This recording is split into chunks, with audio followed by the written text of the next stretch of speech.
Now we are going to discuss about the sound range. The sound from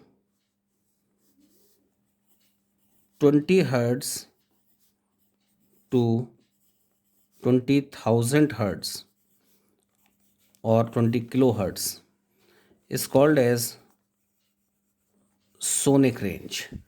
This sound between 20 to 20,000 hertz is called as sonic range. Whereas the sound less than 20 hertz is called as infrasonic range.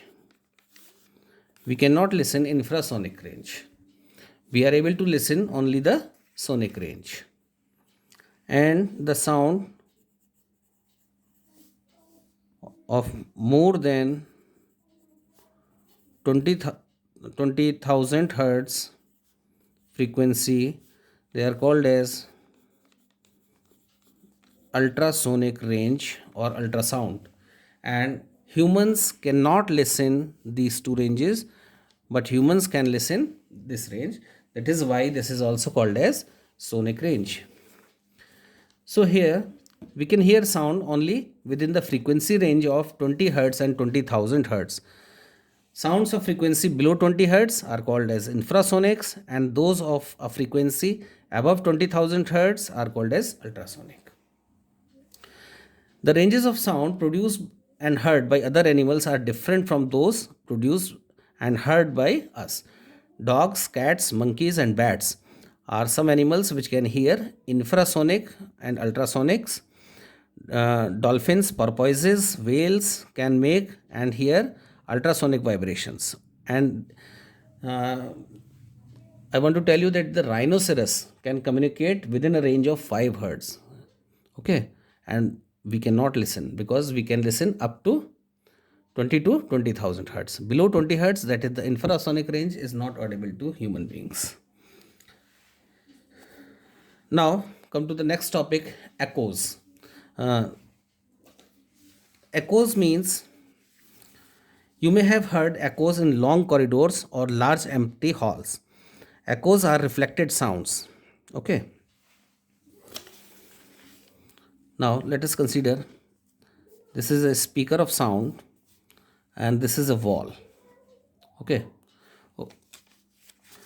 so if the sound produced by the speaker go in this direction, and after getting striking from this wall the sound comes back, this is called as echo. Okay, now what will be the time interval for the generation of an echo?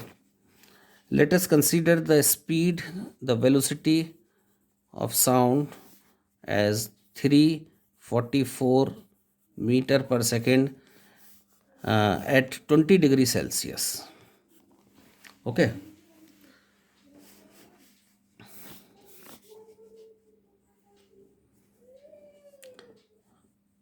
here we are going to calculate the distance required for echo. The time of perception of echo is always 0.1 second. Please make a note of this. The echo is generated within a range of 0.1 second. The distance, now we are going to discuss that how much distance should be required for the generation of an echo. Okay, now this is the speaker and this is the cliff or a wall. The sound moves in this direction and after hitting the wall it comes back. Okay, so let the distance be d.